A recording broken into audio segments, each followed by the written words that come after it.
Kalian inget nggak hype-nya waktu menyambut tahun baru? Ramenya itu kayak gimana? Mungkin ada juga yang nggak ngerayain dan milih tidur aja. Dan tuh aku sih.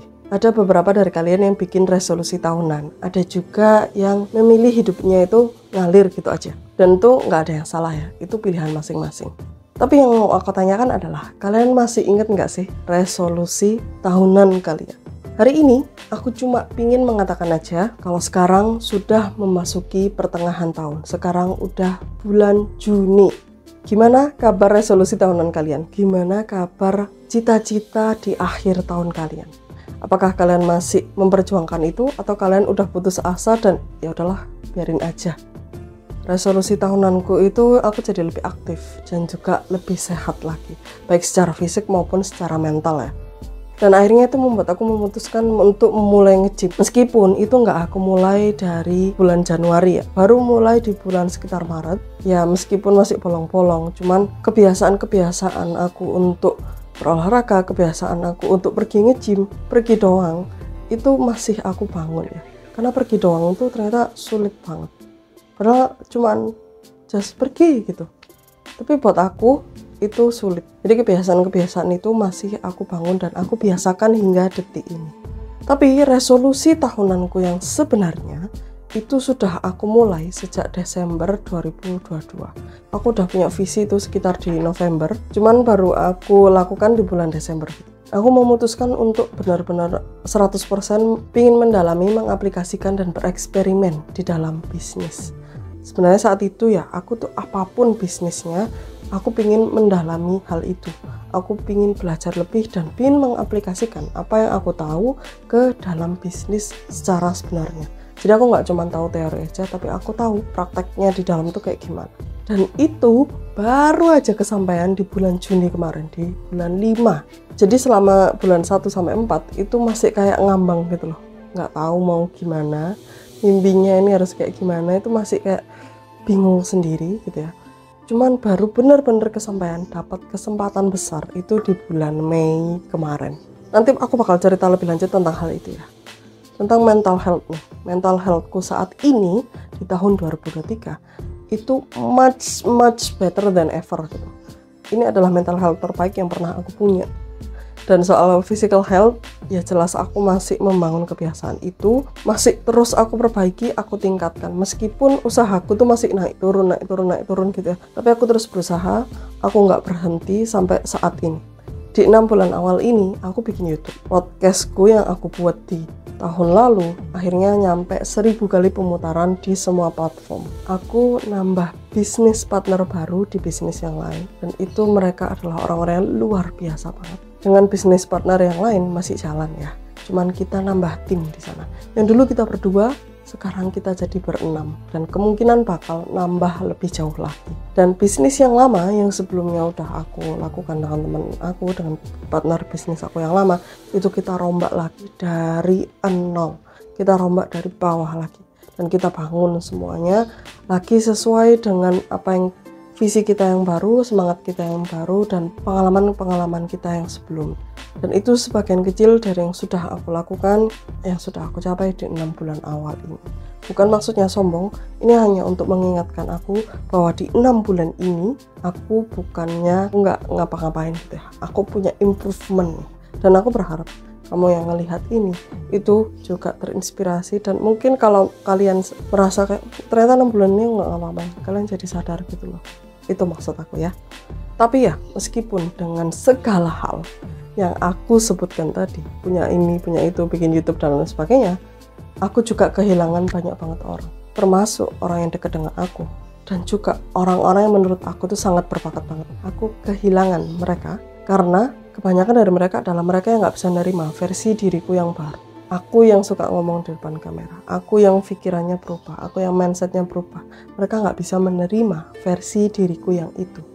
Atau mereka nggak bisa mengimbangi cara kerja dan cara berpikirnya aku dan partner bisnis aku. Dan akhirnya orang-orang yang berbakat itu, dia terpaksa harus kita lepaskan.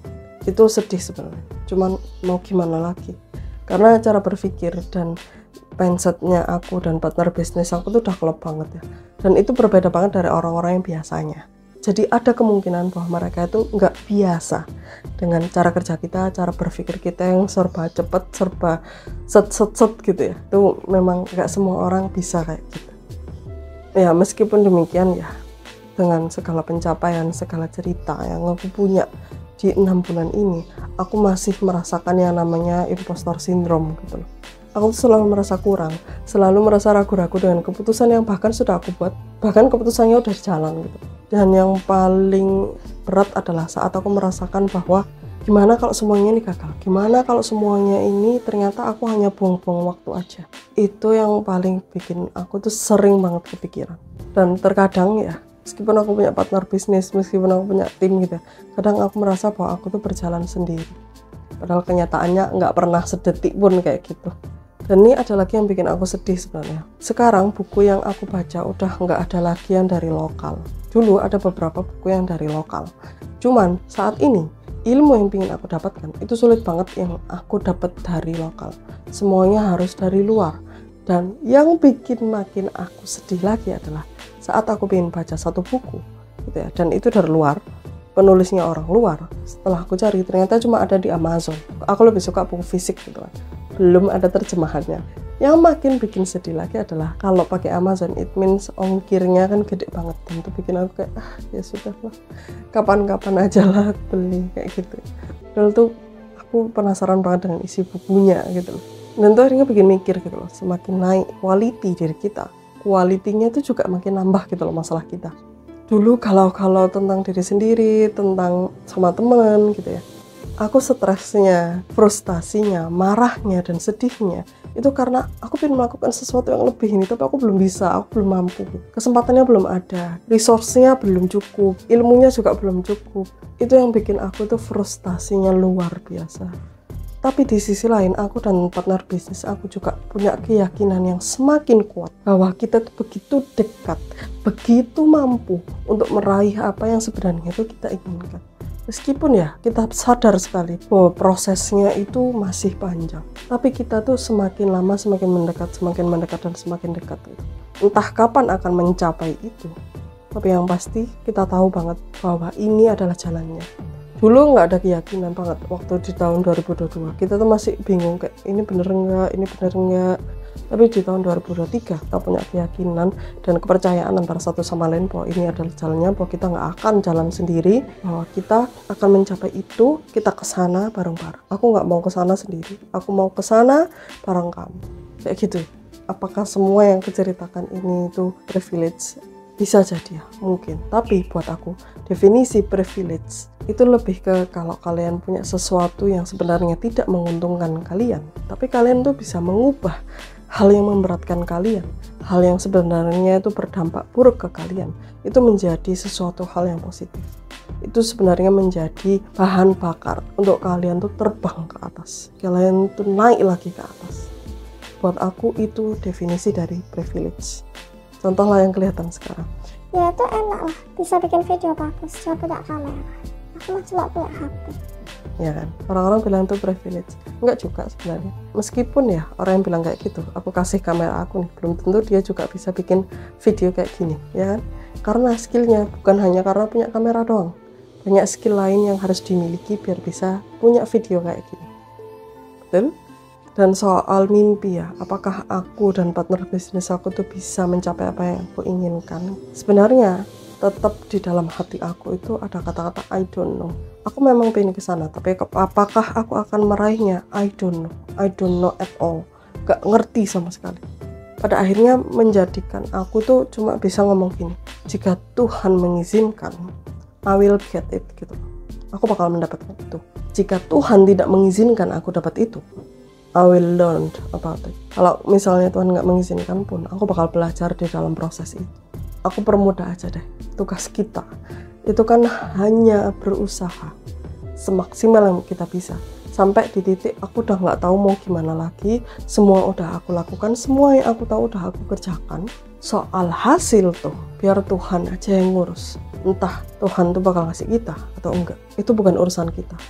Biarkan Tuhan aja yang menilai apakah kita pantas dapat itu atau kita tuh belum pantas dapat itu, atau kita bakal diganti sama Tuhan oleh hal-hal yang lebih luar biasa lagi. itu sudah terserah. Urusannya dengan Tuhan lah. Kita urusannya cuma usaha aja. Dan akhirnya setelah punya mindset kayak gitu, berproses dan berprogres pun, itu menjadi aktivitas yang nyaman banget buat aku.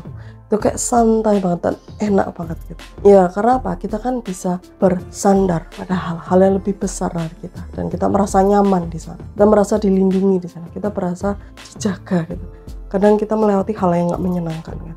Nah itulah saat bersandar itu menjadi aktivitas yang menyenangkan. So, aku tanya sekali lagi ke kalian, gimana kabar resolusi tahunan kalian? Silahkan jawab itu di kolom komentar ya. Sekian podcast kali ini. Thank you for listening to my podcast. See you on the next episode. Bye-bye.